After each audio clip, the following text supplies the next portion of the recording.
Siendo las 3:10 del 17 de octubre de 2017, se procede a verificar el quórum. Se encuentran presentes los congresistas, las congresistas Alejandra Ramayo, Sonia Echevarría, Marisa Glave, los congresistas Francisco Villavicencio, Persia Calá, Miki Torres, Zacarías Lapa, buenas tardes. Quienes hablan, el doctor Launde. Creo que todavía no tenemos el quórum, pero empezaremos con informativa. Nos falta un congresista y llegaremos al quórum. Saludamos también la presencia del congresista Héctor Becerril, que ha venido a poner un proyecto. Se encuentran con licencia los congresistas Julio Rosas y Tamara Morgo, y con dispensa la congresista Nelly Cuadros. Despacho. Se da cuenta que entre el 2 y el 13 de octubre del año en curso han sido remitidos a nuestra comisión 9 proyectos de ley, cuyas materias y autores se encuentran detallados en el documento enviado junto con la agenda. Se ha dispuesto que dichas iniciativas sean analizadas por la asesoría de la comisión y que se proceda con la solicitud de informes y opiniones correspondientes. Adicionalmente, se ha entregado a los congresistas integrantes la sumilla de los documentos recibidos y emitidos por la comisión, tramitado durante el mismo periodo. Si algunos señores congresistas tuvieran interés en algún documento de la comisión, puede solicitarlo a través de la Secretaría Técnica, la cual facilitará las copias de los documentos requeridos para los fines respectivos. A continuación pasamos a la sección de informes. La Presidencia informa lo siguiente. El pasado viernes 6 de octubre, la Comisión de Justicia y Derechos Humanos organizó la primera charla informativa para asesores y asesoras de la Comisión, donde se analizaron los proyectos de ley que buscan modificar el Código Civil respecto del ejercicio de la capacidad jurídica de personas con discapacidad. La finalidad es generar espacios de liberación pública y reflexión con los expertos en la materia y la sociedad civil interesada. La sesión contó con la presencia de profesores civilistas Carlos Fernández Cesareo y Leiser León. Asimismo, contamos con la participación de los representantes de SODIS, Renato Constantino y Renata Vergario, la señora Elena Chávez, representante de Álamo, Centro de Promoción de la Salud Mental, y la señora María Alejandra Villanueva, representante de la Sociedad Peruana de Síndrome de Down, quienes compartieron sus valiosas experiencias y se mostraron esperanzados en que pueden impulsarse reformas en esta materia. Asimismo, se informa que se ha citado a una sesión, en realidad no, se había citado a una comisión extraordinaria para el día de mañana a las 11 para recibir al fiscal de la Nación, que como ustedes saben tiene varios proyectos a ser expuestos en nuestra comisión, pero nos ha informado que no va a ser posible que venga el día de mañana y se está reprogramando para luego de la semana de representación. Finalmente, se informa a los miembros de la comisión que el día viernes 27 de octubre se llevará a cabo la mesa de trabajo denominada Propuestas de Reforma del Arbitraje en el Perú, la cual tendrá como objetivo central reflexionar acerca del proyecto de ley 1088 presentado por el congresista Usuñagua, el cual plantea reformas a la libertad de asociación de los centros de arbitraje, así como a las facultades de los consejos superiores de arbitraje. En dicho evento contaremos con la participación de destacados académicos y profesionales del derecho, expertos en materia de arbitraje, quienes realizarán importantes aportes respecto del alcance de dicha propuesta legislativa. La idea es robustecer el debate público en torno a la propuesta legislativa que busca los mecanismos de acceso y control de la función arbitral a través de una opinión técnica. Esto, en modo alguno, supone abdicar de nuestra labor parlamentaria, muy por el contrario, evidencia la seriedad con la que tomamos nuestra responsabilidad de informar previamente a la toma de decisiones políticas sobre proyectos de ley especial en envergadura. El evento se llevará a cabo de 3 a 6 en el edificio Víctor Raúl Aguirre de la Torre y esperamos contar con la participación de todos ustedes o en todo caso de sus asesores. La Presidencia concede uso a palabras a congresistas que deseen presentar algún informe. Informe. Entonces, pedidos. Informe, señora Glave. Muchas gracias, presidente. Sí, también tengo pedidos, pero sí quisiera informar que la congresista Indira Wilca y yo hemos iniciado un trabajo articulado con distintas instituciones para ver el problema de tráfico de tierras en Pachacamac y Manchay. Y uno de los problemas que hemos identificado es el archivamiento, en el caso del Ministerio Público, de las denuncias que se han hecho a traficantes de tierra, y esto ya parece algo sostenido en varias oportunidades. Entonces sí, quisiera traer los expedientes que hemos revisado y ver si es que en la próxima reunión que va a estar el fiscal de la Nación podemos ver este tema. Un tema adicional a la sección de informes, antes de la sección pedidos, es tuve una reunión con el Ministro de Justicia y Derechos Humanos con la idea que luego de la semana de representación también pueda exponer ante la Comisión su plan de trabajo y cualquier duda, o digamos, resolver cualquier duda o aporte que puedan tener los congresistas respecto a tan importante sector. Sección de informes, congresista Alcalá. Pedidos. Entonces, la presidencia concede uso a palabras cuando se formulen sus pedidos, congresista Alcalá. Muy buenas tardes, señor presidente. A través suyo saludar a todas las señoras comunistas presentes. Pediría que en la próxima sesión se considere, digamos, el dictamen del proyecto 1428. Lo hemos solicitado ya en 2 semanas, una reiterada, y esperamos que en la siguiente se vea. Igualmente, plantear, digamos, un pedido con relación a que con fecha 3 de octubre del año 2017, hace 2 semanas, se aprobó por unanimidad el predictamen recaído en los proyectos de ley 176, 178, 877, 347 y 1026, por lo que se propone modificar el Código Penal y el Código de los Niños y Adolescentes en materia de violencia contra la mujer y los integrantes del grupo familiar. Pero no hemos advertido en el artículo 122b, referido a las agresiones en contra de las mujeres o integrantes del grupo familiar, se ha incurrido en un error en el primer párrafo que define el delito y lo sanciona con pena privativa de libertad no menor de 5 ni mayor de 8 años, pena que es mucho mayor que la prevista en el segundo párrafo, que sanciona con pena privativa de libertad no menor de 2 ni mayor de 3 años en los supuestos de agravación de la pena. No considerando que este error debe corregirse, pues de ninguna manera se puede imponer una pena menor por el delito agravado. En tal sentido, sugiero que en el primer párrafo se mantenga la pena privativa de la libertad no menor de 1 ni mayor de 3 años, conforme lo dispone el artículo 122b, vigente y estaba consignado en el predictamen del mes de septiembre. El artículo 122b, en todo caso, agresiones en contra de las mujeres o integrantes del grupo familiar, debe quedar redactado de la siguiente forma, ¿no? El que en cualquier modo causase lesiones corporales que requieran menos de 10 días de asistencia o descanso según prescripción facultativa o algún tipo de afectación psicológica, cognitiva o conductual que no califique como daño psíquico a una mujer por su condición de tal o al integrante del grupo familiar en cualquiera de los contextos previstos en el primer párrafo del artículo 108b, será reprimido con pena privativa de la libertad no menor de 5 ni mayor de 8 años e inhabilitación conforme a los numerales 5 y 11 del artículo 36 del presente Código y los artículos 75 y 77 del Código de los Niños y Adolescentes según corresponda, ¿no? La pena no será menor de 2 ni mayor de 3 años cuando en los supuestos del primer párrafo se presenten las siguientes agravantes. Primero, se utiliza cualquier tipo de arma u objeto contundente o instrumento que ponga en riesgo la vida de las víctimas. El hecho se comete con ensañamiento o alevosía. Tercero, la víctima se encuentra en estado de gestación. Cuarto, la víctima es menor de edad, adulta, mayor o tiene discapacidad o si padeciera de alguna enfermedad en estado terminal y el agente se aprovecha de dicha condición. Quinto, si en la agresión participan más de 2 personas. Sexto, si se contraviene una medida de protección emitida por la autoridad competente. Séptimo, si los actos se realizan en presencia de cualquier niña, niño o adolescente. En que de cualquier modo cause lesiones corporales que requieran menos de 10 días de asistencia o descanso según prescripción facultativa o algún tipo de afectación psicológica, cognitiva, conductual que no califique como daño psíquico a una mujer por su condición de tal o a integrante del grupo familiar en cualquiera de los contextos previstos en el primer párrafo del artículo 108b, será reprimido con pena privativa de libertad no menor de 1 ni mayor de 3 años e inhabilitación conforme al artículo 36 del presente Código y los artículos 75 y 77 del Código de los Niños y Adolescentes según corresponde. No, esta corrección nada más había que...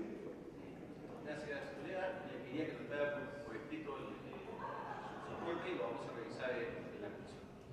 Antes de seguir con la sección pedidos, quisiera aprovechar que tenemos quórum para la votación del acta, dando primero la bienvenida a los colegas Alonich y González. Señor juez, se somete a consideración la aprobación del acta de la quinta sesión ordinaria celebrada el día 3 de octubre de 2017. De no existir alguna observación, se empieza a votar. Los que están a favor. considerando la observación realizada, ha sido aprobado por unanimidad. Continuamos con la sección pedido, congresista Vieri. Gracias, presidente. Un cordial saludo a todos los miembros de la comisión. En la primera legislatura, cuando estaba presidente del congresista Alessi, convocamos en repetidas oportunidades a la ministra de Justicia para ver un tema que tiene que ver con el penal de Socabaya. El penal de Socabaya es un penal que tiene un hacinamiento de 400% y tenemos problemas con lo que consecuentemente genera el hacinamiento de esta naturaleza. En esa fecha, la ministra de Justicia, Marisol Terepello, comprometió el inicio de la convocatoria para la licitación de este centro penitenciario. Han pasado las fechas, el proceso no se ha colgado. Tenemos un presupuesto que, si no se ejecuta, presidente, podría devolverse el tesoro, lo que es una irresponsabilidad.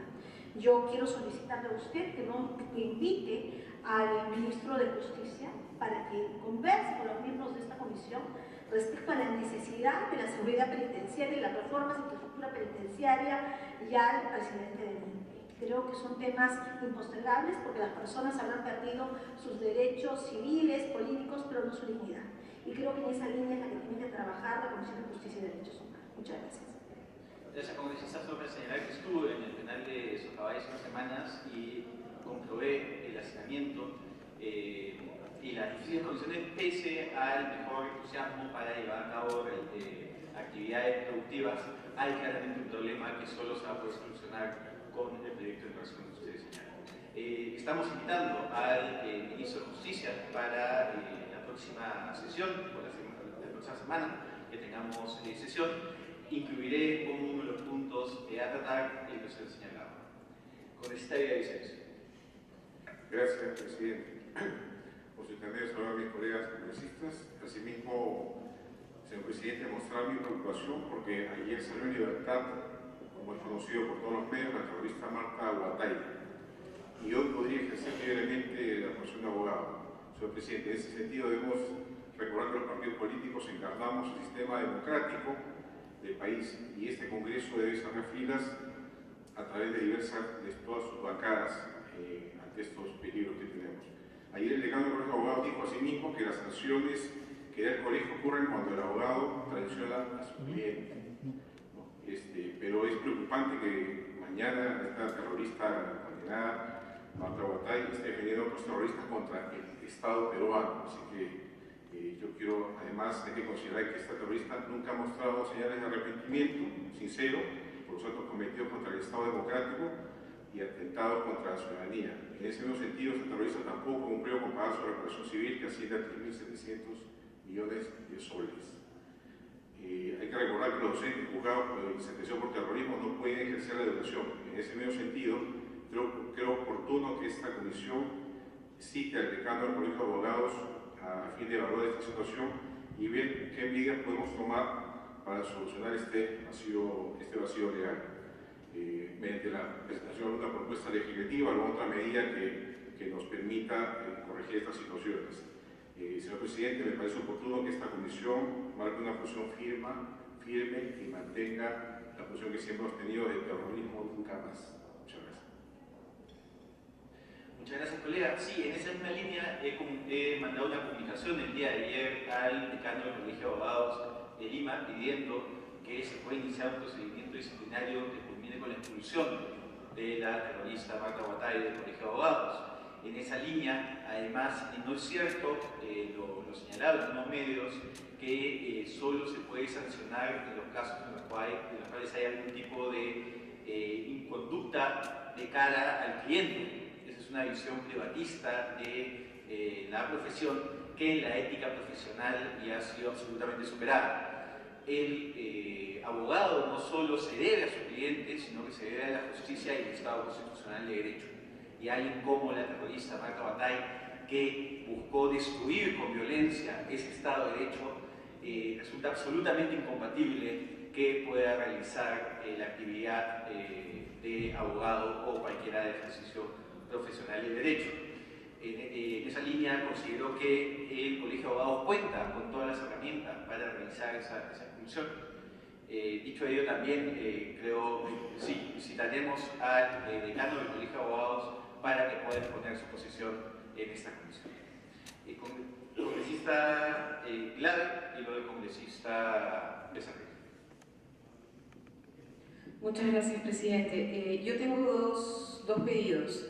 Uno que tiene que ver con que el día lunes 16 de octubre, presidente, fue el Día de las Personas con Discapacidad.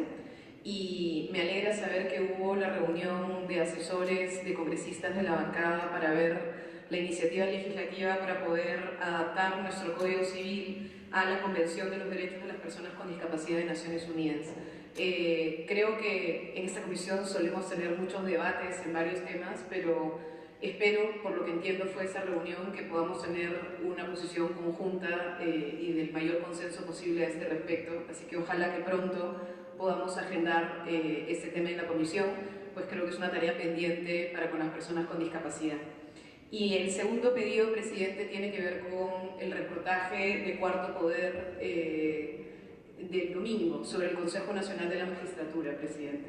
Creo que varios hemos visto con preocupación la posibilidad de que pudiera haber algún tipo de evaluación no necesariamente neutra en el proceso de elección de los magistrados. Entonces, estamos en pleno concurso, presidente, en un contexto además en el que en el Congreso tenemos 8 iniciativas legislativas presentadas para no solamente modificar la conformación, sino los criterios de elección de los miembros del Consejo Nacional de la Magistratura. En tanto, creo todas las bancadas políticas somos conscientes de los problemas que acarrea hoy por hoy el funcionamiento de esta instancia que debería garantizar los mínimos en el proceso de administración de justicia. Entonces, sí pediría que citáramos al presidente del Consejo Nacional de la Magistratura para ver precisamente la denuncia de Cuarto Poder y tal vez exhortar a que se suspenda el proceso de elección que hoy por hoy se está llevando adelante. Gracias. Gracias, congresista. Le damos uso para la congresista Becerril. Gracias, presidente. Efectivamente, estos últimos tiempos están siendo liberados, excarcelados varios cabecillas terroristas. Lo que en realidad eso nos pone a pensar que qué está haciendo el Estado como Estado para defender a la sociedad de estos terroristas.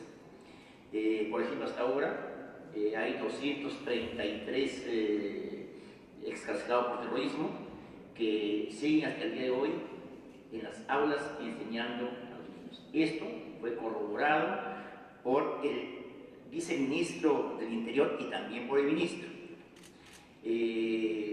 Nos manifestaron que ya había un registro de estos excarcelados para que el Ministerio de Educación finalmente pueda ubicarlos y, de acuerdo a la ley, acá no hay nada que inventar, de acuerdo a la ley, separarlos de las aulas. Hasta el momento no se hace nada, eso es gravísimo.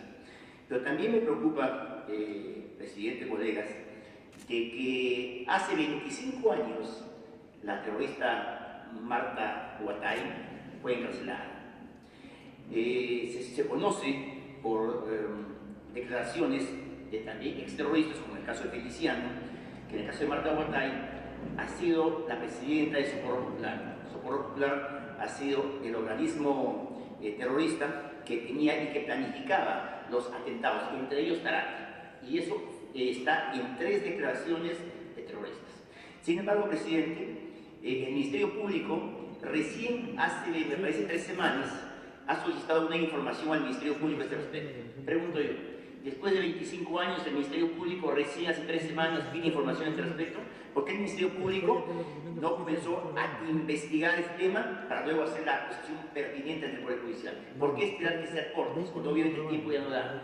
Yo, por lo tanto, presidente, dado lo gravísimo de esta situación, y me parece una desidia total y desinterés del Ministerio Público, voy a solicitar que se invite al fiscal de la Nación, Pablo Sánchez, a que nos explique este tema que, de verdad, presidente, es gravísimo. ¿Cómo el Ministerio Público 25 años no puede preparar una investigación? Esto, presidente, creo que ya se ha extramitado de todos los límites posibles. Gracias, presidente. Gracias, colegas. Sí, el fiscal del día está viniendo luego de la semana de presentación. En la invitación pondremos el detalle de su pedido para que pueda exponer, tal vez venir con un fiscal acompañándolo que pueda con más detalle. ¿Algún otro congresista que desea hacer un pedido? Entonces, pasamos a la orden del día. Sustentación de proyectos de ley. Señores y señoras congresistas, en la sesión de hoy nos acompañarán 3 colegas congresistas, bueno, 2, porque el congresista Violeta nos ha cancelado, quienes sustentarán la iniciativa legislativa de su autoría que ha remitido la Comisión de Justicia y Derechos Humanos. Quisiera resaltar la buena voluntad de los congresistas que nos acompañan esta tarde para exponer los alcances de estos proyectos de ley, pues con estas contribuyen a que el debate parlamentario se nutre de su forma. Estas sustentaciones resultan mucho más importantes, pues abarcan reformas puntuales y sustanciosas en una de las instituciones más importantes de nuestro país, el Consejo Nacional de la Magistratura. Estoy seguro que estas sustentaciones constituirán insumos relevantes para el debate que posteriormente realizaremos al interior de la comisión. Dicho ello, dejo el uso de la palabra a la congresista Alejandra Aramayo para que pueda exponer su proyecto de ley. Congresista.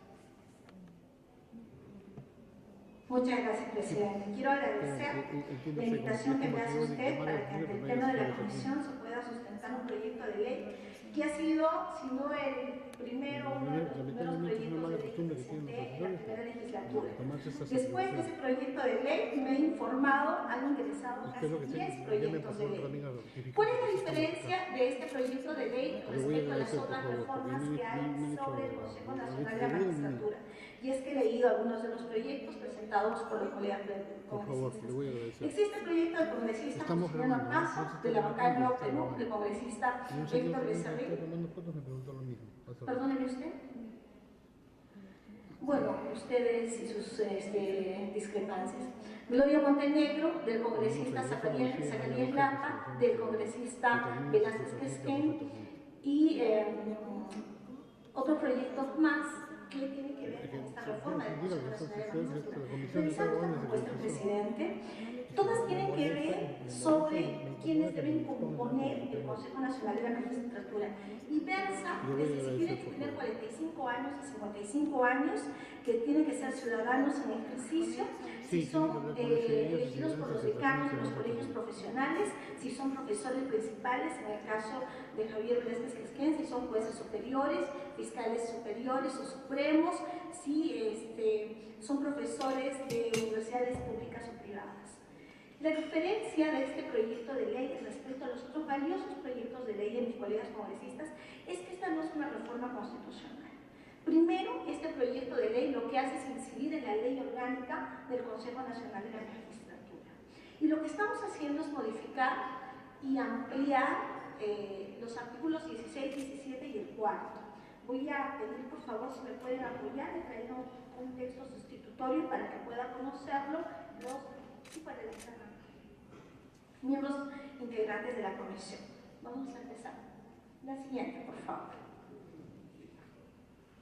El proyecto de ley número 628-2016 coadyuva la transparencia en el proceso de nombramiento, ratificación, destitución de jueces y fiscales en la elección de miembros del Consejo Nacional de la Magistratura.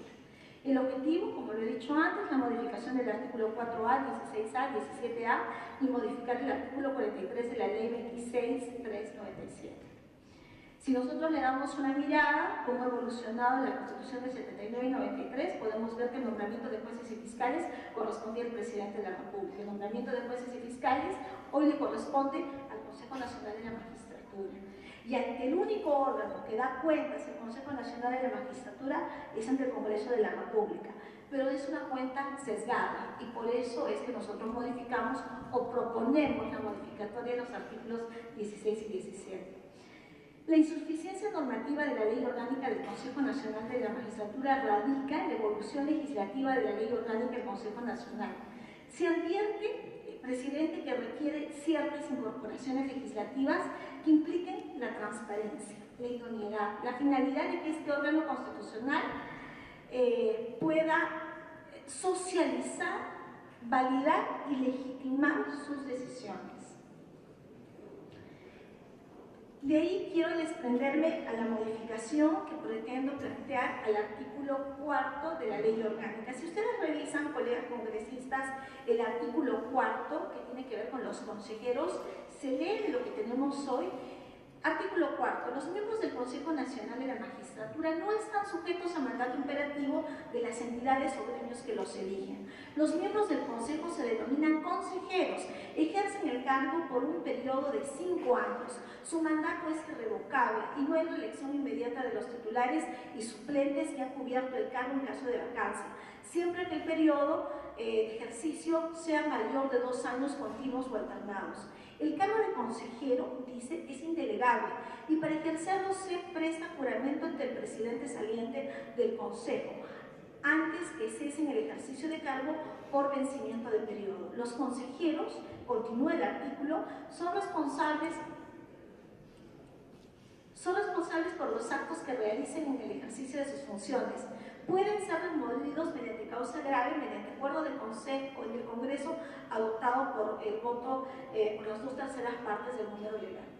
A este artículo que existe y que ya habla de la renovación del Consejo, nosotros le estamos proponiendo una modificatoria que está contenida en este artículo 4.a. El Consejo Nacional de la Magistratura incorpora procedimientos de autorregulación por el que se audita la gestión de cada miembro del Consejo respecto al resultado de su votación para el nombramiento de cada juez o fiscal según sea el caso. Del resultado de este proceso autónomo, en el que no interviene ninguna fuerza externa al Consejo, el Consejo Nacional de la Magistratura renovará su composición por tercios cada 3 años. Presidente, si nosotros revisamos el último párrafo del artículo 4, ya se habla de una renovación por falta grave. Lo que nosotros le estamos diciendo hoy al Consejo Nacional de la Magistratura por este artículo es lo siguiente. Si tú eres un miembro del Consejo Nacional y votas para que Juan o Rosa o Pedro sean fiscal o sean juez, y resulta de que tú me nombraste un juez prevaricador o un juez corrupto o que no vela por la celeridad del proceso judicial, yo como Consejo Nacional de la Magistratura implemento procedimientos para auditar las decisiones que toman. Es decir, si yo soy un miembro del Consejo Nacional de la Magistratura y he permitido nombrar a 20 jueces o 20 fiscales prevaricadores, eso se va a ver en una auditoría y ese va a ser un elemento para renovar el Consejo Nacional de la Magistratura. Porque ciertamente lo que hay hoy es un proceso de renovación por falta grave aislada, pero la calidad de justicia que nosotros tenemos por operadores jurisdiccionales no tiene ningún vínculo con a quién tenemos de jueces o fiscales. Y el Consejo Nacional de la Magistratura tiene que hacerse responsable de sus decisiones, de manera institucional, pero también de manera individual. Y la manera de hacerlo individual es que se audite la gestión de cada consejero del Consejo Nacional de la Magistratura. Ese es en espíritu el artículo 4A que nosotros pretendemos incorporar a este 4 de la Ley Orgánica del Consejo Nacional de la Magistratura. Siguiente, por favor. Otras de las modificaciones legislativas propuestas es la incorporación del artículo 16.a a la Ley Orgánica del Consejo Nacional de la Magistratura. Si revisamos el artículo 16, dice en los casos que se refieren los artículos 14 y 15, el presidente del Consejo Nacional oficia al consejero suplente a fin que éste proceda a reemplazar al consejero titular hasta su reincorporación al cargo. Ahí nosotros estamos planteando que el Consejo debe garantizar a la ciudadanía en general, a través de su portal web, el acceso a la información del registro, incluyendo el contenido de la entrevista personal, del soporte audiovisual o las reservas del derecho de los postulantes y los magistrados al honor, a su buena reputación y a su intimidad. ¿Qué pasa, presidente? La elección de los jueces y fiscales tiene varios criterios, pero al momento de tomar decisiones es la entrevista personal la que determina quién es juez y quién es fiscal. Siendo esta decisión discrecional, sin ninguna línea de base, la decisión que determina quién nombra jueces y fiscales, me parece importante transparentarla, protegiendo lo que hemos mencionado arriba, el tema del honor, la reputación, la intimidad personal, familiar, etcétera, que son parte de la entrevista personal que se haga. ¿Qué permitiría este proceso de transparencia? La predictibilidad. Nosotros tendríamos que saber, la ciudadanía tendría que saber cuáles fueron los elementos por los que ese miembro del Consejo Nacional votó por ese candidato. Entonces, a mí me parece absolutamente relevante que el artículo 16.a vaya en el tema de transparencia como soporte web. La facultad de fiscalizar por parte del Congreso de la República tiene sustento en el artículo 97 de la Constitución Política del Estado. Si bien el Consejo Nacional de la Magistratura es autónomo, independiente por las funciones esenciales de su nombramiento, ratificación, destitución de jueces y fiscales, también se encuentra obligado presidente frente a la Constitución y por ende la facultad de realizar el control y fiscalización que considere pertinente se encuentra a cargo del Congreso de la República. Esta necesidad de que el Consejo Nacional de la Magistratura informe al Pleno del Congreso de la República sobre su gestión, además se encuentra justificado en el hecho de que el Poder Judicial tiene un nivel de desconfianza de 79% y el Ministerio Público de 70%. Nosotros, además de que sea legalmente correcto que se haga, tenemos que darle un factor de legitimidad. Y quiero pasar a la última propuesta, que es el artículo 17. El artículo 17 se lee de manera literal. El Consejo Nacional de la Magistratura se conforma con miembros elegidos mediante votación secreta. Está integrado de la siguiente manera. Y pone a quienes lo integran. Y yo he dicho al iniciar esta exposición, presidente, que hay una variopinta propuestas de quienes deben ser quienes integren el Consejo Nacional de la Magistratura. Yo he encontrado acá que Nuevo Perú ha puesto, por ejemplo, comunidades campesinas, gremios de trabajadores y otros criterios que seguramente los autores de la norma sabrán explicar cuál es la razón que hace tal proposición. Pero sobre esos tiene que haber algunos criterios de independientemente de quiénes los mínimos exigibles necesarios, quiénes los integren. Y ahí es que proponemos. Es coherente y correcto que se adicione el artículo 17.a en razón de qué aplicación del principio de transparencia los candidatos a consejeros a ser elegidos por los gremios profesionales y por los rectores de las universidades deben presentar una declaración jurada de hoja de vida, la cual será publicada por el portal electrónico con los datos que establece el mencionado artículo. Siguiente, por favor. Presidente, nosotros creemos que la transparencia es fundamental, en la medida que permitirá conocer los antecedentes de aquellos que aspiran a conformar parte del Consejo Nacional de la Magistratura. La relación de información que se obtendría vía declaración jurada de los candidatos elegidos resulta ser un carácter de necesario y obligatorio, por cuanto es fundamental saber la calidad personal y las capacidades profesionales de los miembros del Consejo Nacional de la Magistratura. La información no afecta ni atenta a la intimidad de las personas, por cuanto debe tenerse presente que están accediendo a una función pública de relevancia. Se trata del Servicio de Administración de Justicia de nuestro país. Y finalmente, el artículo 43, que hay una diferencia de lo que está y de lo que proponemos que sea, ¿no? El artículo 43 dice: el Consejo garantizará a la ciudadanía en general a través de su portal web el acceso a la información del registro con las reservas del derecho del honor de los postulantes, magistrados, su buena reputación. Y nosotros proponemos: el Consejo garantizará a la ciudadanía en general a través de su portal web el acceso a la información del registro, incluyendo el contenido de la entrevista personal en soporte audiovisual con las reservas del derecho de los postulantes, magistrados al honor, su buena reputación, su intimidad personal, familiar, conforme a ley. Los fundamentos de esto es que el proceso de selección de jueces y fiscales se realiza a través de un concurso público de méritos. Este no es un concurso privado, presidente. Lo que tenemos que hacer es masificar los alcances de esta decisión. Una etapa fundamental en el proceso de evaluación es la entrevista personal, en cuanto las personas asistentes al auditorio ambiente podrían apreciar in situ tal acto y cuáles han sido las razones para la elección. Básicamente, presidente, estos son los artículos y los argumentos que nos han motivado para formular nuestra iniciativa. Presidente, yo quiero concluir con lo siguiente. Hay más de 10 proyectos de ley respecto al Consejo Nacional de la Magistratura. Ya hay una propuesta que viene del Ejecutivo también.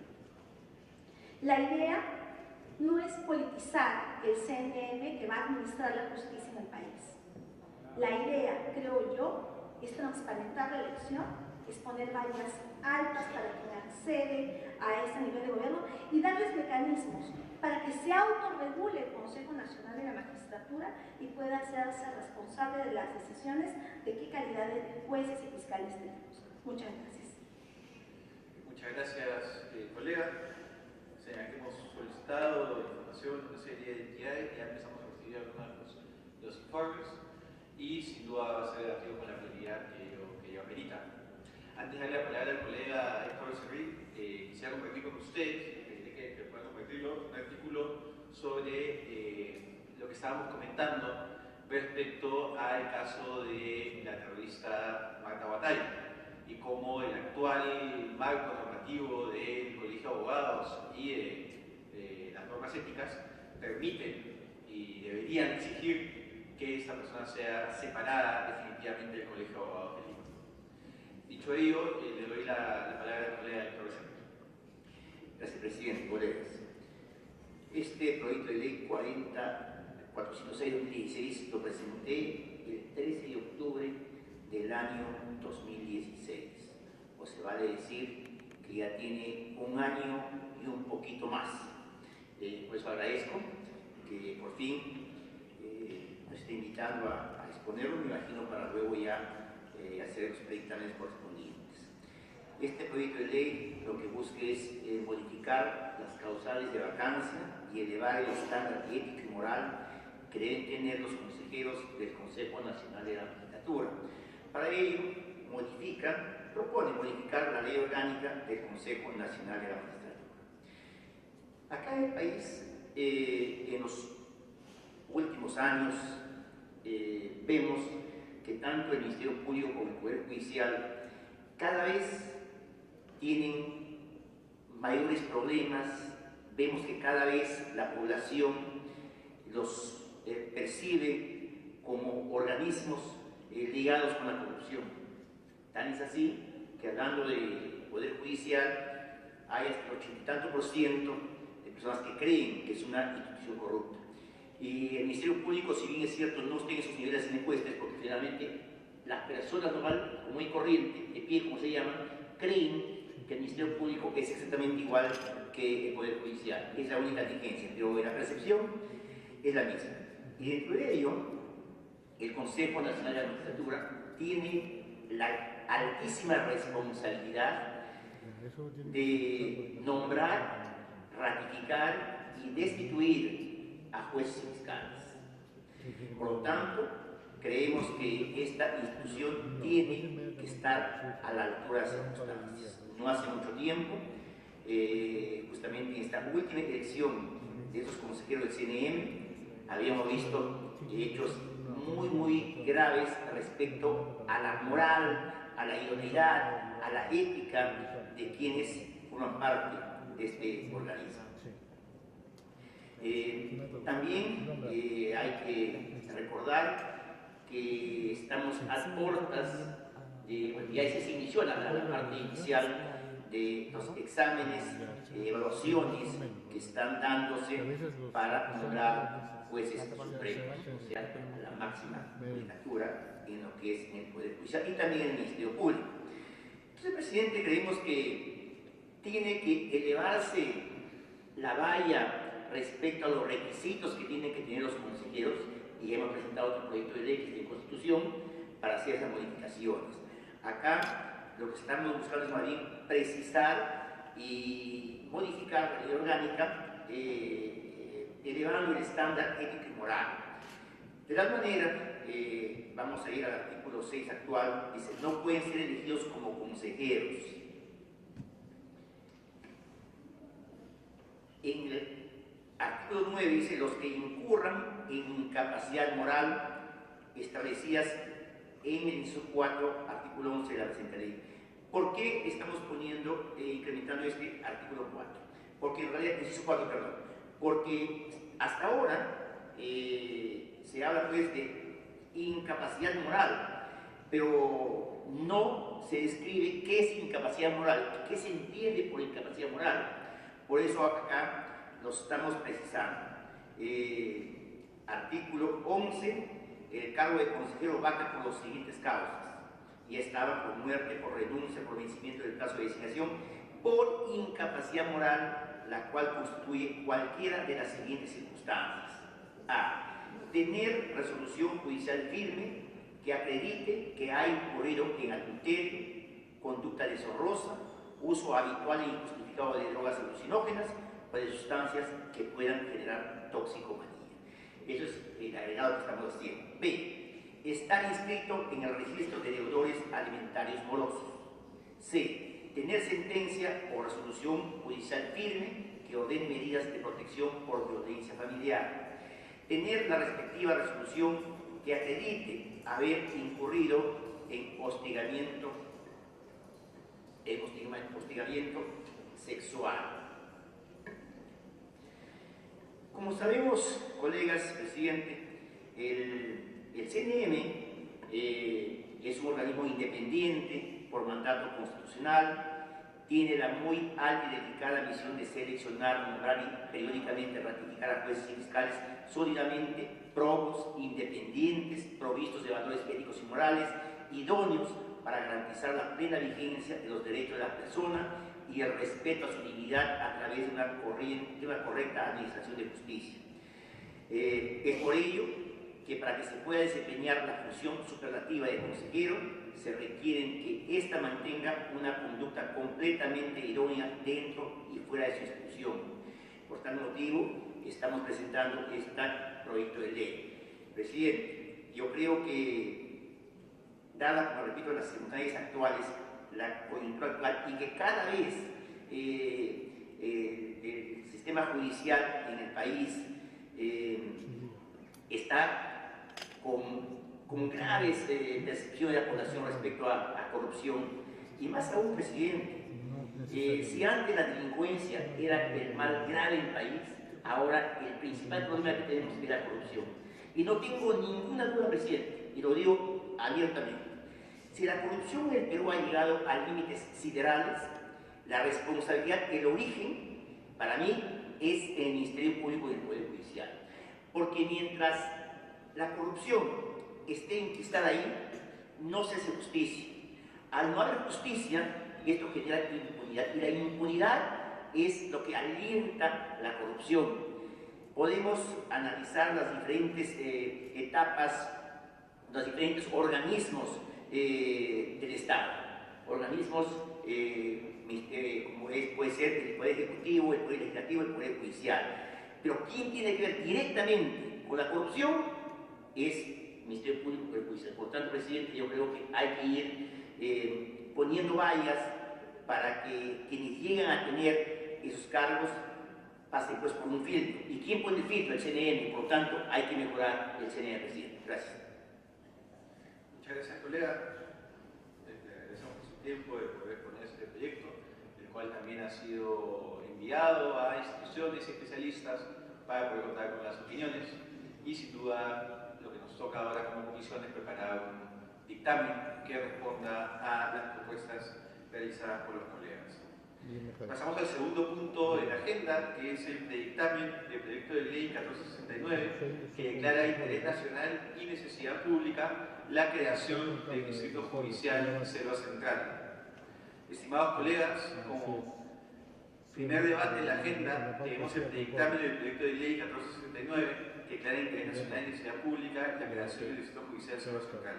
La Presidencia saluda a la congresista Sonia Echevarría, miembro titular de esa comisión, quien elaboró el proyecto de ley que nos ocupa y que ha tenido a bien sustentar esta tarde los alcances, de esta importante iniciativa legislativa.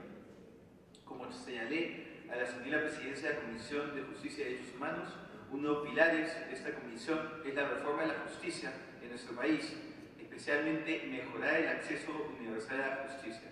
Esto es el derecho de todos los peruanos de acceder a los órganos jurisdiccionales independientemente de su ubicación geográfica. Ahora bien, para asegurar el pleno ejercicio de este derecho, es necesario que el Estado provea a la sociedad de órganos judiciales que resuelvan los conflictos de manera eficaz e inclusiva, con capacidad de respuesta a las necesidades de los ciudadanos y que garanticen la igualdad de derechos para todos. En otras palabras, órganos judiciales que verdaderamente acerquen los servicios judiciales a la sociedad. Hoy la Presidencia pone a debate este importante dictamen que permitirá precisamente acercar los servicios judiciales a la población, beneficiando a más de 500.000 personas en las provincias de Chanchamayo, Satipo y Oxapampa, que deben desplazarse hasta la ciudad de Huancayo, sede del Distrito Judicial de Junín, donde se encuentra la Corte Superior de Justicia. Así, de aprobarse iniciativa, más de medio millón de peruanos y peruanas de la Reserva Central ya no tendrán que viajar cientos de kilómetros, ni incurrir en altos costos de transporte, ni poner en riesgo sus vidas para acceder a los servicios de justicia. Dicho esto, quisiera conceder el uso de la palabra a la señora congresista Sonia Echevarría para que dé inicio a la sustentación. Señor Presidente, por su intermedio saludar a los miembros de la Comisión. Esta iniciativa legislativa nace como respuesta al clamor de la población y a las autoridades de Chanchamayo, Satipo y Oxapampa que conforman la región natural de Selva Central del departamento de Junín, quienes por unanimidad solicitan la creación del Distrito Judicial de Selva Central, lo cual acercará la justicia a las poblaciones de dichas jurisdicciones que en su gran mayoría está integrada por comunidades nativas que en la actualidad deben apersonarse de manera obligatoria hacia la Corte Superior de Justicia de Huancayo, a la cual pertenecen para obtener justicia. Si bien es cierto, ha habido opiniones que ha recabado la Comisión, el presidente del Poder Judicial, ante su presentación ante la Comisión de Presupuesto, manifestó que estaba próxima a la creación a través del Consejo Ejecutivo de la Corte Superior en Selva Central. El Distrito Judicial de Junín presenta un problema. Su Corte Superior de Justicia está ubicada en la ciudad de Huancayo, la capital y la ciudad más grande de la región Junín, pero tiene una jurisdicción extensa que abarca a todas las provincias de dicha región, además de la provincia de Oxapampa, que pertenece a la región Pasco. Dentro de las provincias que abarca el Distrito Judicial de Junín se encuentran las provincias de Chanchamayo, Satipo y Oxapampa, las cuales conforman la selva central del país y tienen una población aproximada de 571.846 habitantes. Dicha población es mayor a la de muchos otros distritos judiciales existentes. Sin embargo, sus habitantes deben de viajar a Huancayo para obtener los servicios de justicia. Por otro lado, varios distritos de la provincia de Satipo pertenecen a la zona de influencia del Valle del Río Apurímac, N y Mantaro, el BRAE. Allí habitan diversas comunidades nativas originarias en condiciones de pobreza extrema, narcotráfico y terrorismo. Debido a ello, el Poder Ejecutivo, mediante Decreto Supremo 74/2012 de la PCM, declaró de prioridad nacional el desarrollo económico y social, así como la pacificación de dicha área. De acuerdo a esta política estatal, es necesario acercar la justicia a estas comunidades nativas, garantizando su derecho fundamental de acceso a la justicia.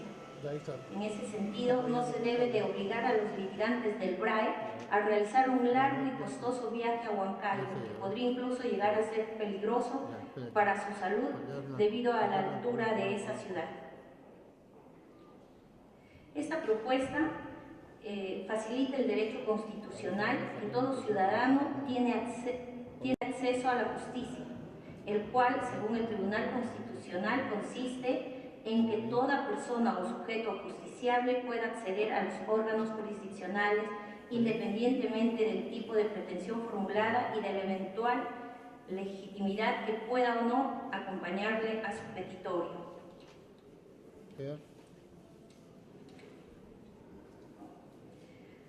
Asimismo, debo comunicar a la Comisión que las autoridades de las 3 provincias se han pronunciado de manera colegiada apoyando este pedido a través de sendos acuerdos de consejo.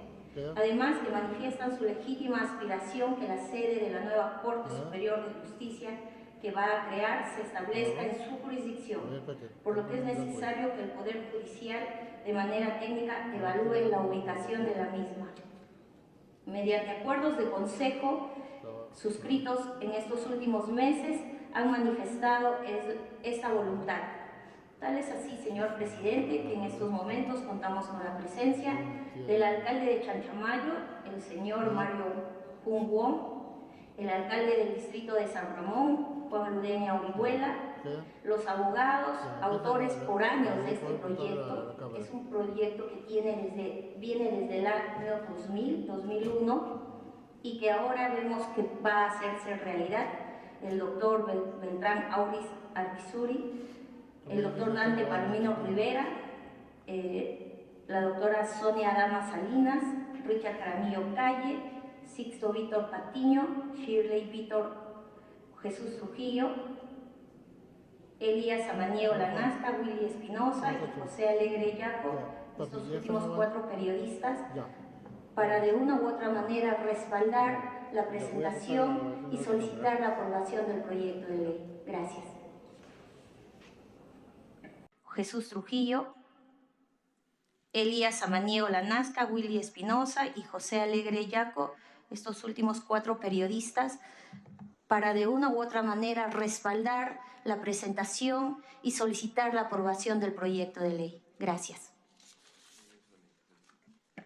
Gracias, colegas. Yo quisiera destacar algunos elementos. La población de las provincias de Chanchamayo, Satipo y Oxapampa, que conforman la selva central, es mayor a muchos distritos judiciales existentes. Sin embargo, sus habitantes deben viajar a Huancayo, sede del distrito judicial de Junín, donde se encuentra la Corte Superior de Justicia, para obtener estos servicios, lo cual constituye una clara barrera de acceso a la justicia.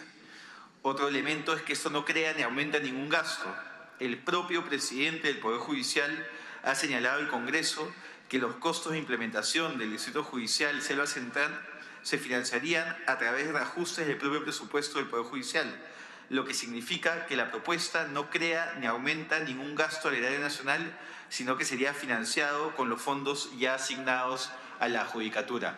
Antes de dar el uso de la palabra a la congresista Glave y al congresista Alcalá, me ha solicitado el alcalde distrital de San Ramón, Juan José Ludeña, el poder hablar brevemente a la comisión. Entonces, con su venia, invitaría al alcalde a que pueda acompañarnos.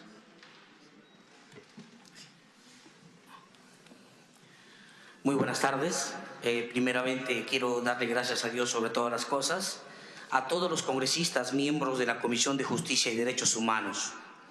Como ya han expresado nuestra congresista Sonia Echevarría de este gran proyecto de ley, los motivos expuestos cada uno de ustedes también lo tiene de sus manos. Pedirle a tus hermanos congresistas tomarnos una breve atención, ¿no? Dejando sus celulares, por favor, con todo el respeto del mundo, porque lo que quiero resumir en un par de minutos es por qué los motivos es de esta creación del Distrito Judicial de Selva Central.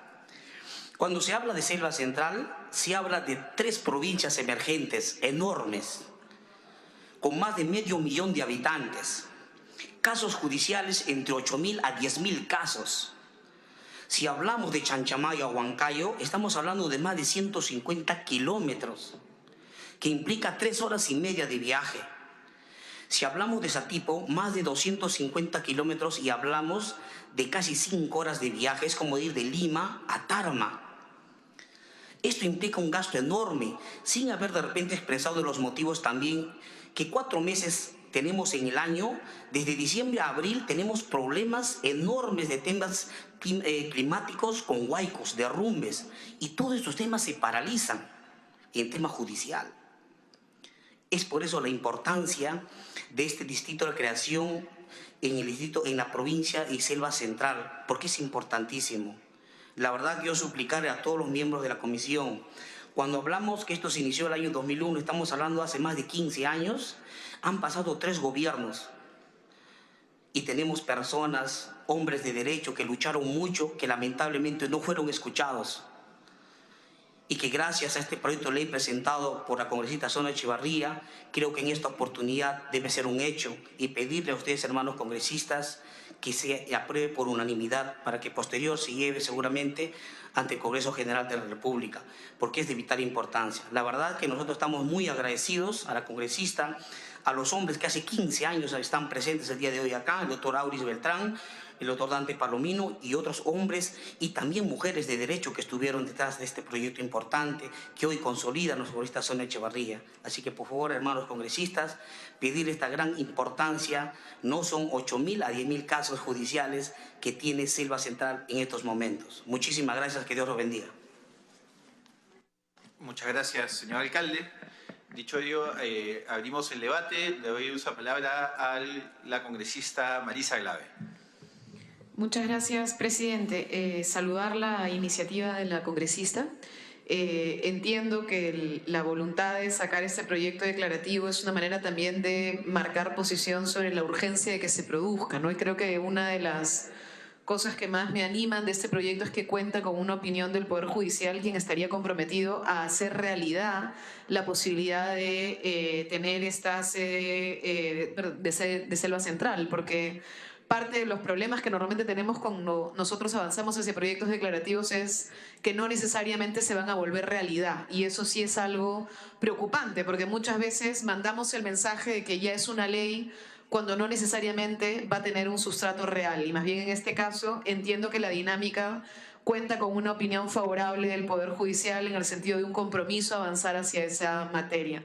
Yo solamente un punto, presidente, y es que lo he oído decir que el doctor Duberlí habría señalado que no requiere mayores gastos y que con la reestructuración del presupuesto del Poder Judicial podría avanzarse hacia la Constitución.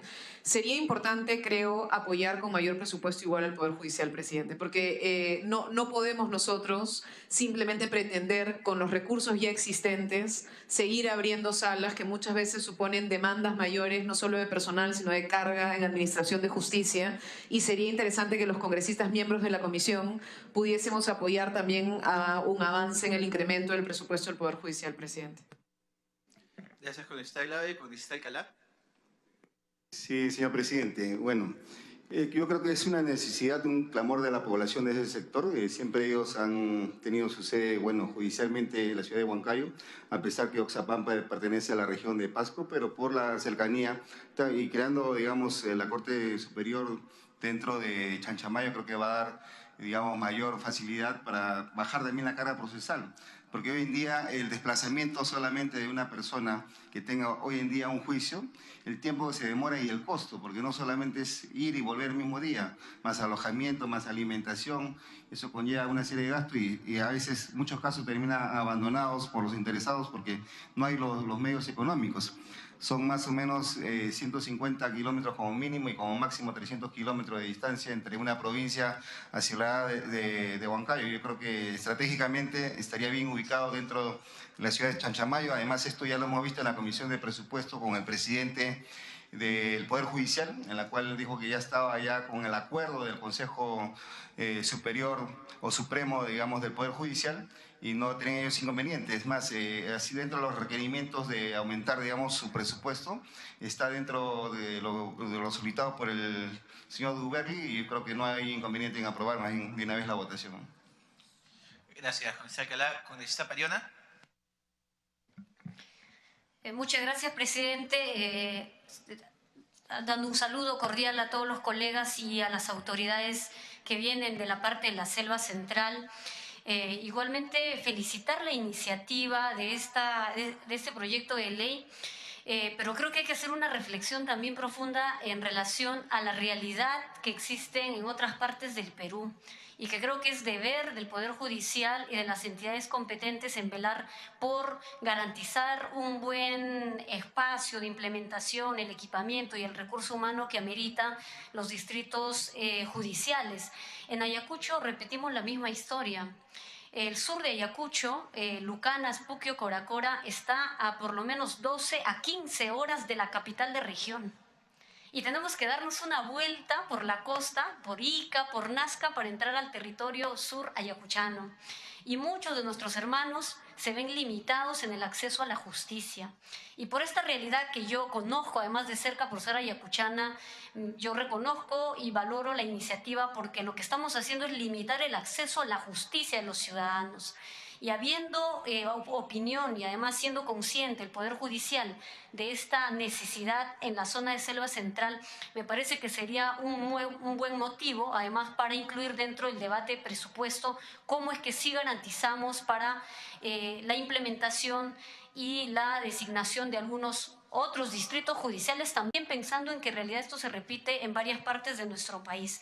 Si bien es declarativo y esto permite de alguna manera llamar la atención del Estado, creo que sí es importante también emitir el mensaje hacia el Poder Judicial como ente competente en esta materia, a mirar la situación en la que están los distritos judiciales y en algunas que ameriten deberíamos garantizar que existan. Eso básicamente, presidente. Gracias.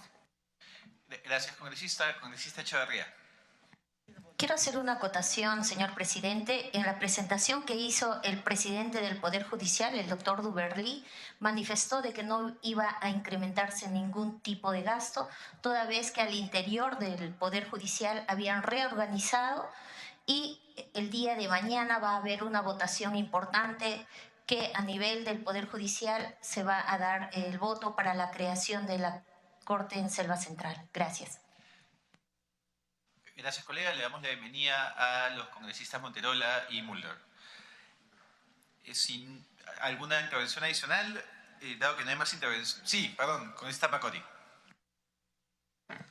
Muchísimas gracias, señor presidente. Primero, saludar esta iniciativa legislativa en vista de que hace un llamado de atención al Poder Judicial para ver cómo se van generando más distritos electorales, un distrito judicial en zonas alejadas que permita que la administración de justicia llegue a esos lugares. Yo quería aprovechar más bien esta oportunidad para exhortar al Poder Judicial de que se haga un remapeo de cómo están funcionando el tema de los distritos judiciales en zonas mucho más alejadas que tenemos en este Perú profundo.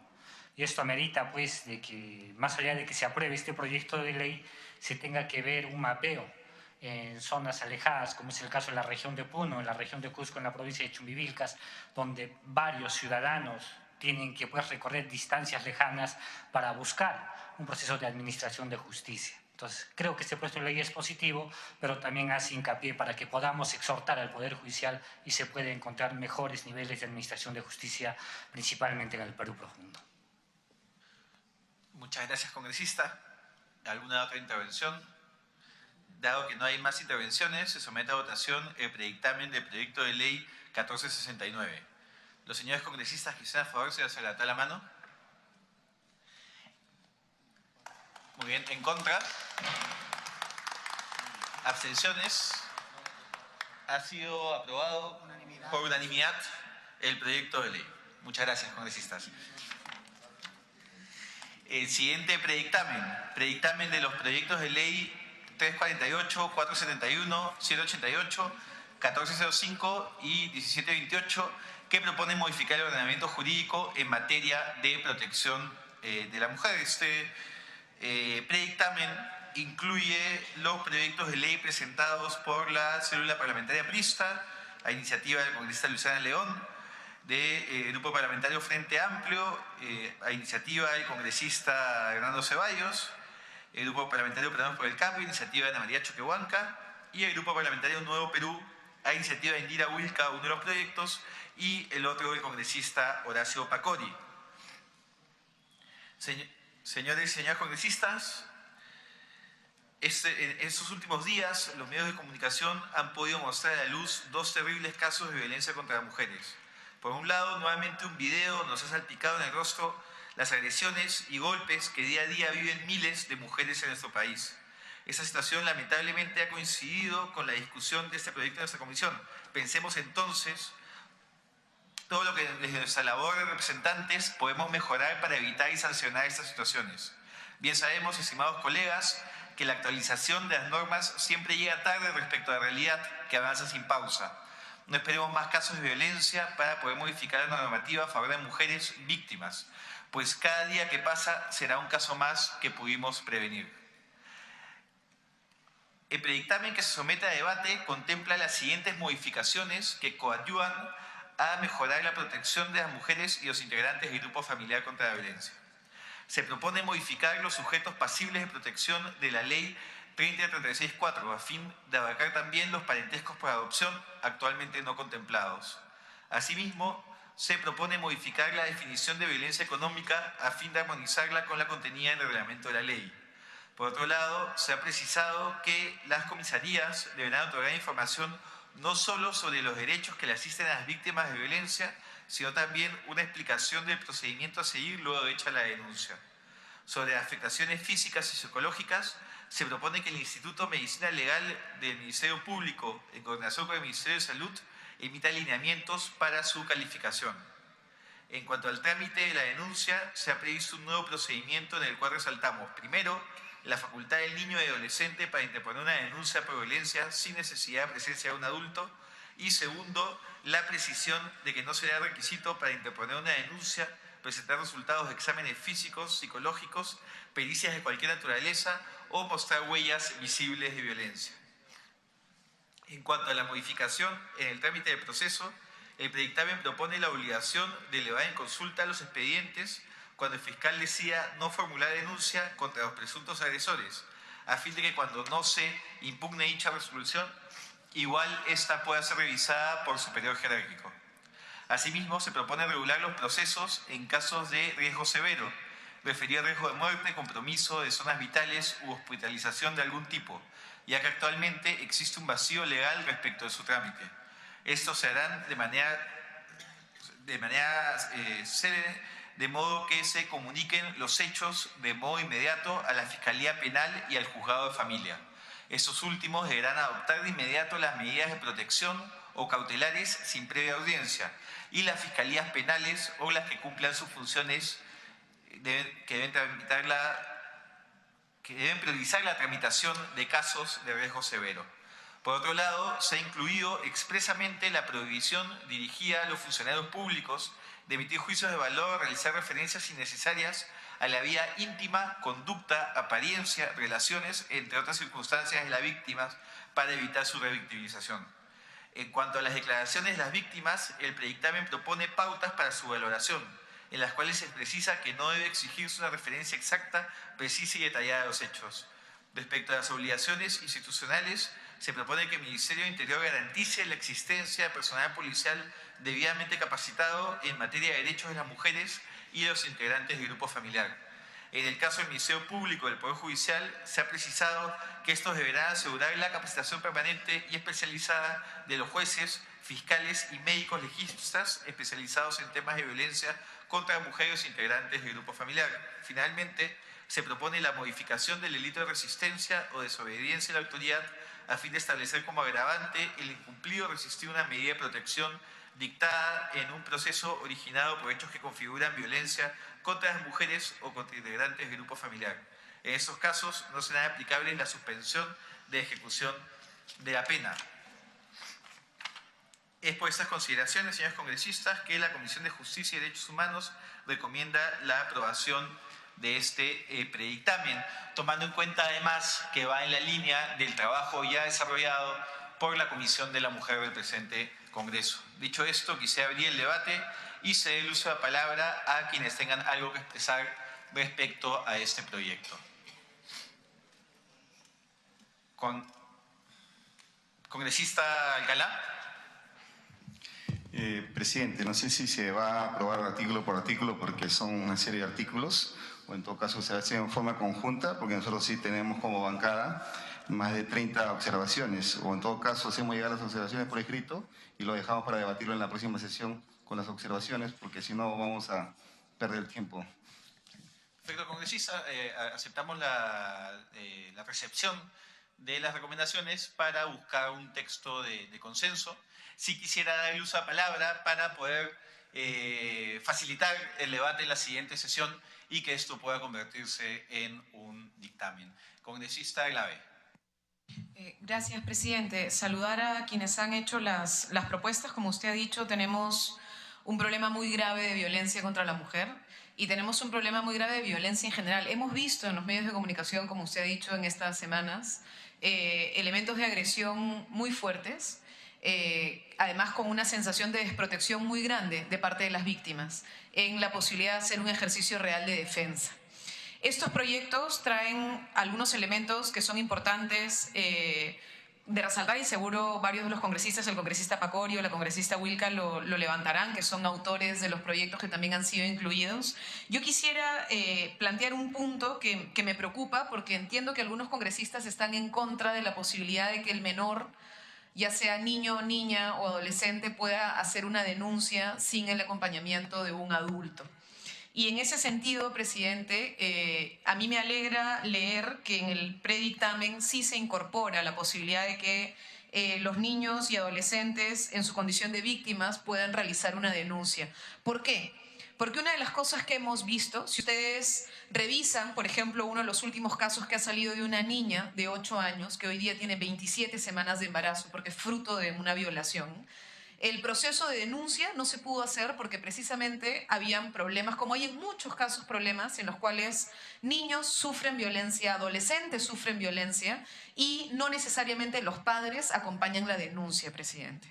Y muchas veces hemos visto que esta violencia se ejerce dentro del hogar, presidente, por algún familiar, por alguien cercano, y muchas veces quedan sin posibilidad de hacer ejercicio a su defensa real y a que el Estado pueda actuar en su protección. Entonces, ojalá que esto que se ha incorporado, que además estaría alineado al tercer protocolo de la Convención del Niño, Niña y Adolescente, que en el Perú es ley desde el 2015, nos ayude en la posibilidad de fortalecer la capacidad de defensa de los adolescentes y de las adolescentes que sufren violencia sexual y violencia física de manera cada vez más alarmante, como lo han dicho las cifras que nosotros tenemos de violencia en el país, ¿no? Que nos declaran el quinto país con mayor nivel de violencia en el mundo, ¿no? Gracias, congresista. Congresista Becerril.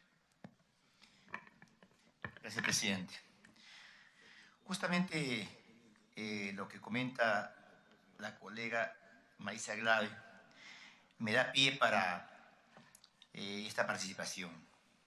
Justamente estamos hablando de que estos últimos días, estos últimos tiempos, ha habido una exacerbación respecto a la violencia, sobre todo violencia contra la mujer.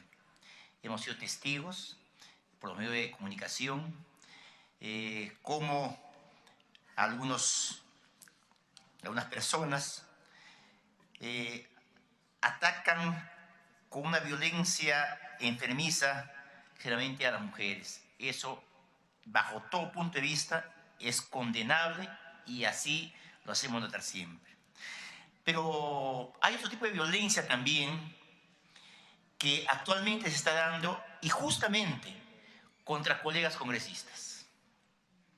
Es la peor de las violencias, la más ruin, la más cobarde, el que lleva a cabo este personaje que utiliza un seudónimo para poder agredir de esa manera. Me refiero a Rafa León.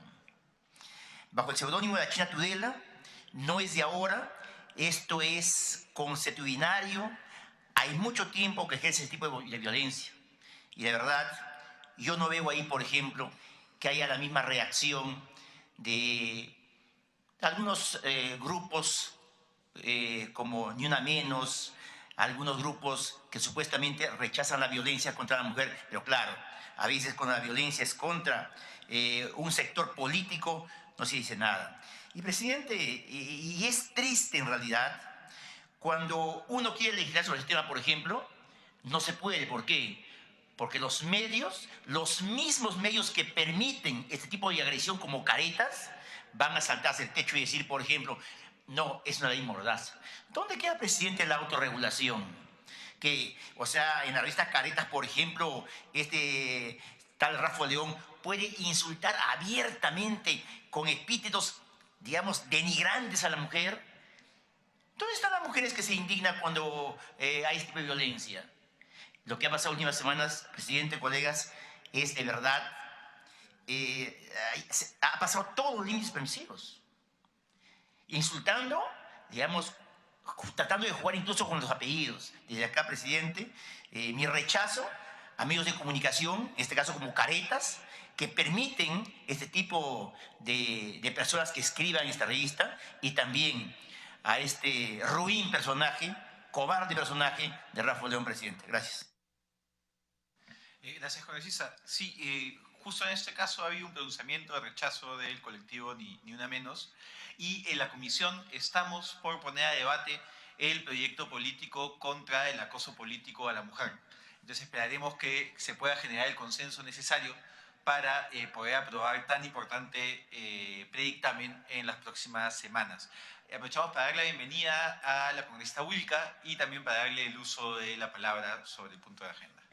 Muchas gracias, presidente. Yo quisiera saludar el que estemos aprovechando esta oportunidad en la sesión para poner a debate estos proyectos, porque sí creo que hay que remarcar el hecho de que este dictamen contiene varios proyectos de ley de diferentes bancadas que han sido además presentados por congresistas a lo largo de este año parlamentario que hemos tenido y que recién ahora tienen la oportunidad de verse en esta comisión. Entonces yo sí creo que estamos dando un paso adelante de que las diversas iniciativas planteadas en el Congreso de la República a lo largo de ese tiempo que estamos ejerciendo la labor puedan hoy día, además de acumularse en un solo dictamen y con eso tratar de generar una reforma más o menos de carácter integral, puedan estarse viendo.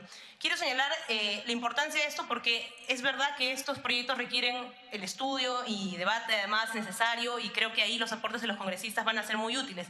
Pero también señalar que esto ha sido ya visto en la Comisión de la Mujer, que ahí también se requirió un tiempo necesario e importante para que sean aprobados y se llegó a un consenso. Entonces yo sí quisiera remarcar el hecho de que hay una discusión previa que de todas maneras es importante considerar, que se llegó a un consenso y que creo que sobre todo lo que hubo detrás de ese consenso fue la conciencia de que ese Congreso todavía está en falta en relación a aprobar legislación que nos ayude a combatir la violencia contra las mujeres. Lastimosamente, tenemos solamente un proyecto de ley, o sea, una ley ya como tal, que ha sido aprobada por este Congreso. Tenemos varias iniciativas interesantes. Yo simplemente quiero mencionar el proyecto de ley 348, que es autoría de la congresista Luciana León, que fue una de las primeras que presentó iniciativas en esta materia. El proyecto de ley 471 del congresista Hernando Ceballos para modificar lo que es el registro de agresores, que hoy además ha sido materia de un debate muy interesante a propósito de una iniciativa del Ministerio de la Mujer para ponerlo ya en implementación. El proyecto de ley 788, justamente de autoría de quien es hoy ministra de la Mujer. El proyecto de ley 1788 de autoría del congresista Pacori, y en fin, son iniciativas de diversas bancadas que creo que hoy lo que nos acercan es justamente a discutir no cambios parciales, porque todos hemos identificado en nuestro trabajo de representación dificultades para implementar la norma que está vigente, que es una norma relativamente reciente, que tiene 2 años, que para muchos casos ha servido, sí, para ampliar las dimensiones de violencia que hoy se reconocen. Es cierto lo que dice el congresista Becerril, muchas veces hemos circunscrito la violencia hacia la mujer solamente en violencia física, escapando, por ejemplo, de esa consideración la violencia que se da hacia las mujeres en la política, por ejemplo, ¿no es cierto? Y por eso es tan importante que avancemos luego ya de ese debate a una discusión de los proyectos de ley de acoso político y otras formas de sanción para quienes tienen algún tipo de formas de agresión hacia las mujeres en funciones públicas. Yo completamente de acuerdo con eso, con que se sancione además no solamente moralmente, sino que haya un tipo de sanción efectiva realmente en la legislación. Pero hoy lo que estamos haciendo es modificar la ley vigente para prevenir, sancionar y erradicar la violencia hacia las mujeres, que tiene un conjunto de dificultades procesales. Sé que han habido o se han mencionado algunas observaciones. Yo simplemente señalar que en lo que tiene que ver con la posibilidad de denuncia para los menores, eso ya está contemplado en el reglamento de la ley. Y eso de hecho ha permitido, y por eso ahí creo que es importante recurrir a las estadísticas, que durante este año menores puedan denunciar los casos de violencia que viven. Y como esté en el reglamento, muchas veces, ¿no es cierto?, es una facultad que no todos los operadores de justicia permiten, ¿no es cierto?, para proceder. Entonces lo que estamos haciendo es colocarlo ya con un carácter de ley. También, presidente, se están incorporando sugerencias de carácter procesal que lo que hacen es, por ejemplo, unificar los criterios de actuación de los juzgados de familia en este caso. Sabemos que la ley vigente lo que hace es, por un lado, dar medidas de protección a las víctimas y, por otro lado, tramitar ya la sanción penal al agresor. Lo que estamos planteando en este caso es que los juzgados, cualquiera sea la responsabilidad que tengan, el primero que aborde el caso de denuncia sea el que garantice las medidas de protección. Para que, por ejemplo, no pase lo que ha pasado en el caso que hemos conocido durante esta semana de la señora Micaela de Osma. Ella fue atacada, ¿no es cierto?, por su pareja. Hemos visto cómo se dio una agresión fortísima. Afortunadamente hubo un video. Finalmente al agresor se le procesó por el delito, ¿no es cierto?, de intento de feminicidio. Sin embargo, esta señorita, esta mujer, mientras esa prisión preventiva no se hizo efectiva, estaba desprotegida. No tenía cómo tener medidas de protección de forma rápida que la pudieran proteger y sobre todo proteger su integridad. Entonces lo que estamos planteando es también una modificatoria para que los juzgados se hagan cargo no solamente de sancionar al agresor, sino también para tramitar las medidas de protección que la ley hoy ya determina. Y finalmente se están haciendo un conjunto de planteamientos para lo que es el registro único de víctimas y agresores. Este registro que ya he dicho ya está creado por la ley. Lo que estamos haciendo es simplemente incorporar un conjunto de entidades para que sean responsables también de alimentar este registro. Por ejemplo, el registro evidentemente tiene que contar con la participación del Ministerio de Salud, porque muchas veces los casos de denuncia llegan directamente, ¿no es cierto?, a los hospitales o centros de salud y por lo tanto esa información que acumulan también el sistema de salud tiene que ser parte de lo que es este registro de agresores y de víctimas. Estamos haciendo la diferencia además en el registro de lo que es el registro único de víctimas y de lo que es otra herramienta muy importante que es el registro de condenas y sentencias, que será materia de otra discusión porque hay proyectos de ley, dos en particular, uno de la congresista Tamara Limborgo, que es muy importante, que ojalá se vea, presidente, en las siguientes sesiones, que lo que señala es justamente una serie de pasos para que ese registro de sentencias de agresores sea accesible a todo el público. Y ella lo que plantea es algo muy importante, sobre todo en materia educativa, que ese registro permita que los padres de familia conozcan cuáles son los sentenciados y, por ejemplo, esos sentenciados no lleguen a la educación pública. Muy importante, será materia de otra discusión, presidente, pero creo que hoy, como digo, tenemos la oportunidad de legislar en favor de las mujeres, de todas las mujeres, porque las leyes no hacen distingo de color político. Cuando uno aprueba una ley en el Congreso de la República, no está beneficiando a un grupo en particular o a mujeres que tienen un pensamiento en específico. Estamos beneficiando a todas las mujeres de nuestro país que son justamente víctimas de esta violencia terrible de la que hoy somos testigos, pero que además de la que podemos ser parte justamente de una gran lucha para contrarrestarla. Muchas gracias. Gracias, congresista Ulca. No sé si alguien más desea hacer uso de la palabra. Congresista Pariona. Sí, muchas gracias. Yo quiero más bien respaldar esta iniciativa, presidente, porque como ya se ha mencionado, cada día estamos viendo cómo las distintas expresiones de violencia contra las mujeres de algún modo se hacen visible, pero lo que no logramos todavía es cómo esto llega a tener una sanción justa, una sanción coherente. Y justamente estos cambios en nuestra legislación tienen que ayudar a que las sentencias y todas las medidas de protección, de garantías a las víctimas se efectivicen y se hagan una realidad. Un aspecto que quiero rescatar además de esta propuesta de ley tiene que ver con el derecho a denunciar desde los propios niños, niñas y adolescentes. Y con este cambio lo que estamos haciendo es adecuar nuestra legislación a este tercer protocolo facultativo de la Convención sobre los Derechos del Niño. ¿Qué dice este protocolo facultativo? Que propone que cuando se agoten las instancias nacionales en la denuncia hecha por los propios niños, incluso se puede elevar de nivel internacional. Entonces, lo que estamos incluso logrando con esta legislación es que los niños, en cuanto hayan ejercido este derecho a denunciar, a decir que han sido víctimas o sujetos de alguna agresión, alguna violencia o se le ha vulnerado en sus derechos y se agoten las medidas nacionales, esta podría ir en el plano internacional. Eso ya lo reconoce el tercer protocolo facultativo de la CDN, la Convención de los Derechos del Niño. Eso es importantísimo, porque muchos niños, como esta niña de los 8 años, posiblemente no tenía ni claridad ni sabía que podía ir a denunciar y sus propios padres siquiera podrían acompañarla para hacer la denuncia de los actos de violación que ha sufrido de manera permanente por su señor padre. Entonces, temas como estos, presidente, nos tienen que llevar a mirar la realidad en la que estamos y que las propuestas de ley sí tengan que resolver estas realidades que nos colocan en un sistema más bien de violencia permanente a muchas mujeres, entre ellas niñas, mujeres y también jóvenes. Eso, presidente. Muchas gracias, congresista. Congresista Echavarría. Presidente, este tema es muy importante, urge su aprobación, pero necesitamos un poco más de debate. El dictamen tiene algunos ajustes que se tiene que hacer y yo me adhiero a la sugerencia y propuesta que hizo el congresista Percy Alcalá. Gracias. Sí, congresista Mulder. Presidente, sin sin entrar a tema de fondo. Lo importante cuando tenemos un proyecto de ley en la mano, presidente, es que sepamos qué es lo que estamos modificando de una ley vigente. Y me he tenido que dar el trabajo, porque no tengo la memoria suficiente, de saber cuál es la redacción original y cuál es la redacción que se está proponiendo. Y déjeme decirle, presidente, que yo lo que veo es que lo único que han hecho es un cambio de redacción, ¿no? Aquí no hay mayores cambios. Es algunas cosas pequeñas. Se agrega, por ejemplo, en el inciso B del artículo 7, la frase que dice, o quienes tengan hijos en común, que ya está establecido también, aunque no con esa misma redacción en el artículo 7 de la ley actual. Cuando se habla de los tipos de violencia en el artículo 8, la redacción es casi la misma. Si quiere se la leo, presidente. Inciso D, violencia económica o patrimonial.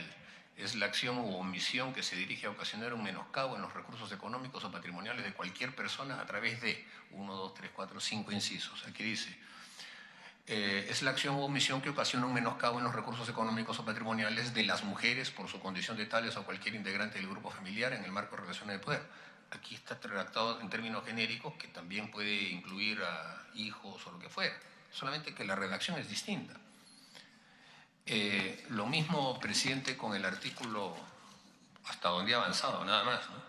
Cuando se habla en el inciso C del artículo 10, el Instituto de Medicina Legal y Ciencia Forense, el Ministerio Público, en coordinación con el Ministerio de Salud, emite lineamientos para la calificación. Bueno, el artículo original dice, presidente, espérese.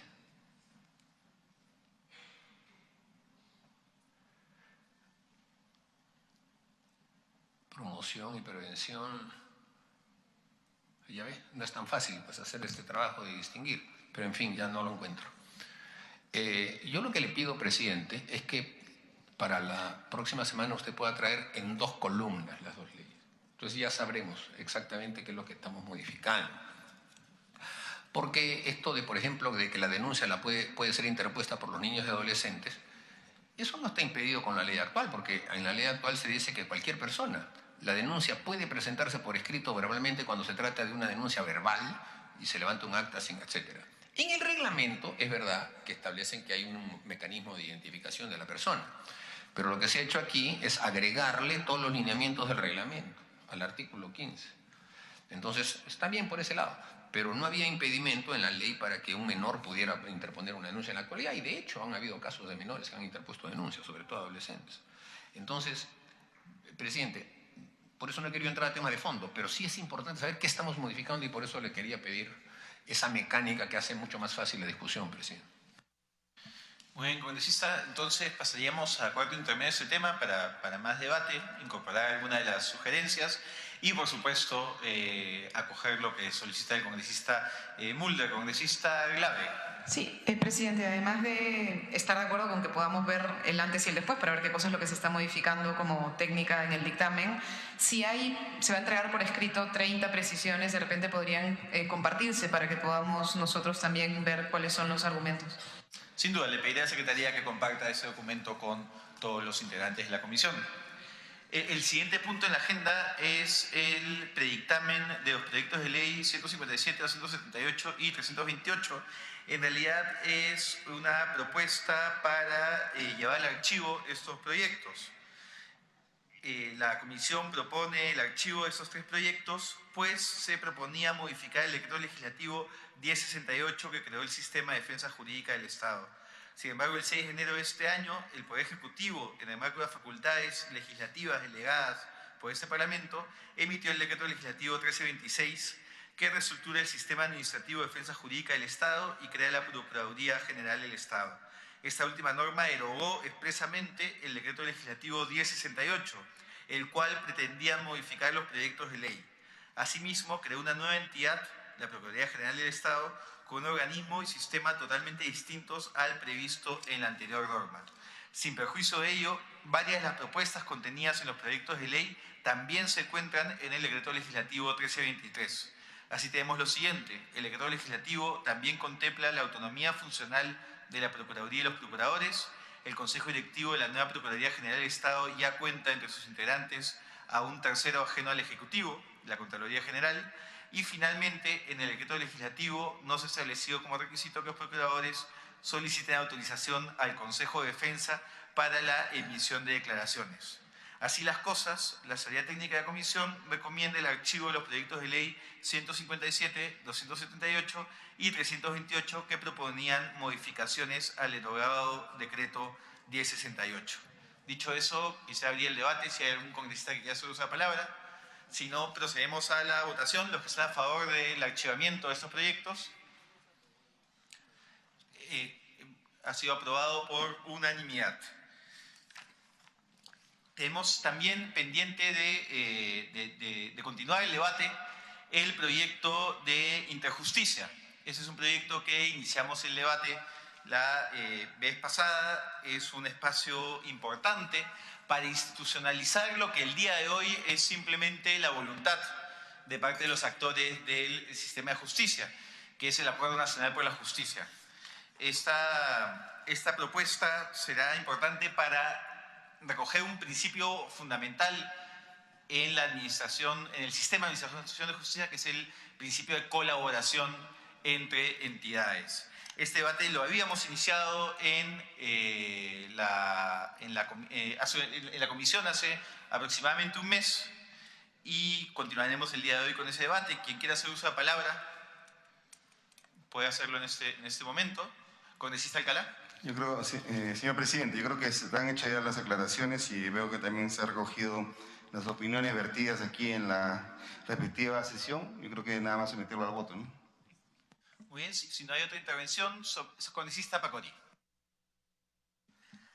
Antes de que se sujete a voto, señor presidente, solamente una consideración. En el inciso 3.3 se había solicitado de que dentro de esta interjusticia los actores del sistema de justicia intercultural pudiesen estar presentes. Y creo que el debate se centraba en que si estos actores podían tener o no votación. Si bien es cierto, recoge la participación de los actores que administran el tema de justicia intercultural y que en temas que vinculan a estos actores de justicia también intercultural, pero no se explicita claramente si van a participar con derecho a voto o no.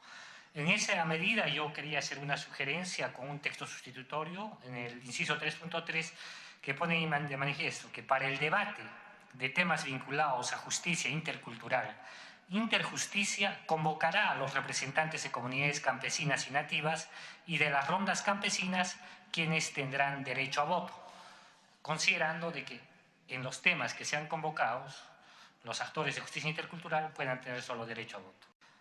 Esa es la consideración que pondría al alcance, señor presidente. Gracias, congresista Pacori. Sí, en este caso no se incluyó el tema del derecho a voto, porque en los otros supuestos, en el ministerio, cuando sea aplicable, es un representante el que llega y tiene derecho a voto.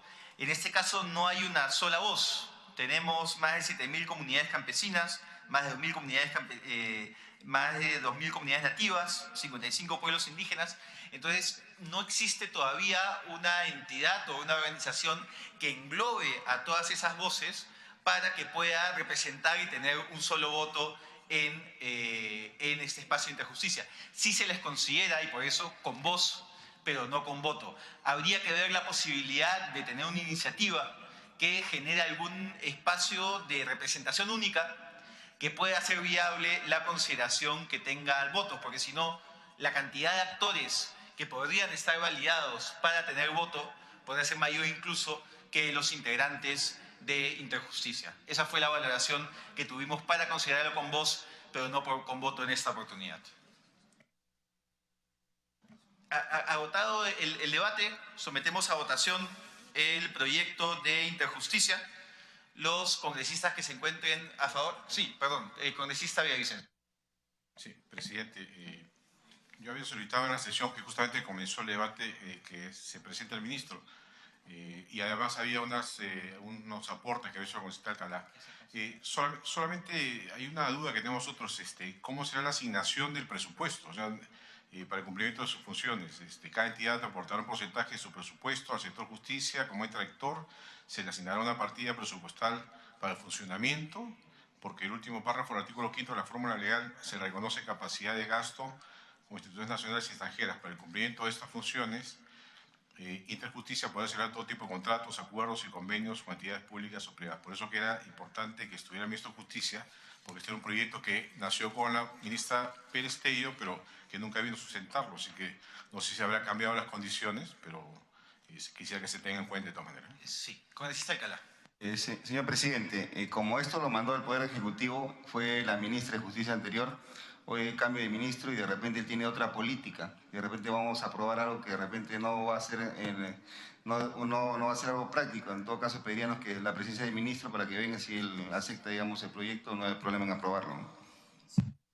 He conversado con el ministro, que mantiene la misma política de la importancia de este proyecto, porque es un proyecto presentado por el Ejecutivo. Además, esto cuenta con el respaldo de los otros actores que también han firmado este proyecto, el Poder Judicial, el Ministerio Público, la Academia de Magistratura. Ha sido considerado también